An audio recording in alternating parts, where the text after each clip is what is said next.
Gordon was cross. Why should Henry have a new shape, he grumbled. A shape good enough for me is good enough for him. He goes gallivanting off to crew, leaving us to do his work, and comes back saying how happy he feels. It's disgraceful. And there's another thing. Henry whistles too much.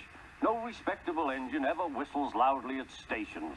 It isn't wrong, but we just don't do it. Poor Henry didn't feel happy anymore. Never mind, whispered Percy. I'm glad you're home again. I like your whistling. Goodbye, Henry, called Gordon. We're glad to have you with us again, but remember what I said. Later, Henry stopped at Edward's station. Hello, Henry, said Edward. You look splendid. I was pleased to hear your happy whistle yesterday. Thank you, Edward, smiled Henry. Shh, shh. Can you hear something? It sounds like Gordon, said Edward, and it ought to be Gordon. But Gordon never whistles like that. It was Gordon. He came rushing down the hill at a tremendous rate. He didn't look at Henry, and he didn't look at Edward. He screamed straight through the station and disappeared. Well, said Edward. It isn't wrong, chuckled Henry, but we just don't do it. And he told Edward what Gordon had said.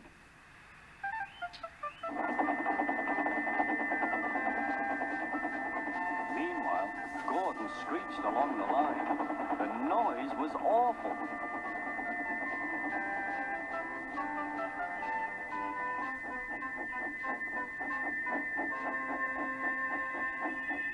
At the station, everyone held their ears. The Fat Controller held his ears too. Take him away, he bellowed, and stop that noise! Gordon puffed sadly away, but he wouldn't stop whistling until two fitters climbed up and knocked his whistle valve in place. That night, Gordon slunk into the shed. He was glad it was empty. It isn't wrong, murmured Henry to no one in particular, but we just don't do it. No one mentioned whistles. Next morning, Henry was enjoying himself enormously. I feel so well, he sang. Trickety-tock, hummed his coaches. Then he saw some boys on a bridge. Peep, peep, hello, he whistled. Oh, he called. The boys didn't wave and take his number. They thought it fun to drop stones on him instead. They've broken our glass! They've broken our glass! Sobbed the coaches. The passengers weren't hurt, but they were cross. Call the police. No, said the driver. Leave it to Henry and me. What will you do, they asked. Can you keep a secret? Yes, yes. Well then, said the driver. Henry is going to sneeze at those boys.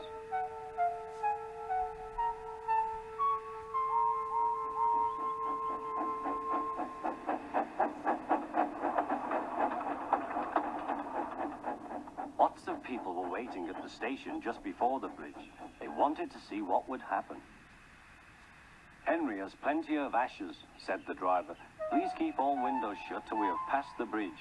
Henry is as excited as we are, aren't you, old fellow?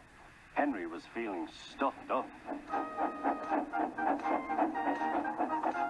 Soon they could see the boys, and they all had stones. Are you ready, Henry, said his driver.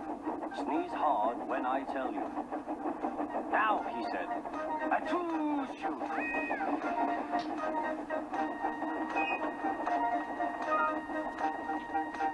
Well done, Henry, laughed his driver. Henry went home very pleased with himself. He had taught Gordon and silly boys a lesson with a whistle and a sneeze.